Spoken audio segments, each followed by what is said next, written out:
Hello મિત્રો, આપણે શેણા બગડી ગયા છે એટલે વસલી પાળી આવે એમાં કાળી કાકડી કરી લે છે. એક એક લાઈન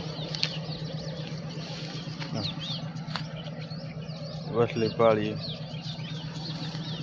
કરે ટપક ચાલુ.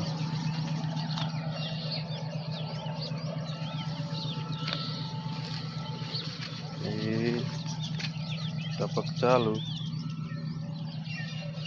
કાળી કાકડી શેણા બગડી ગયા વસલી પાળી એટલે અમુક શેણા લીલા છે તો વટાવા આવી જાય છે તો સુધી ઉગશે. પાણી ચાલુ છે અત્યારે.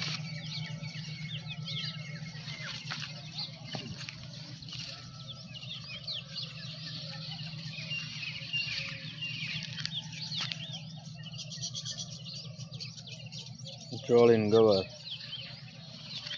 ઉગી ગયા.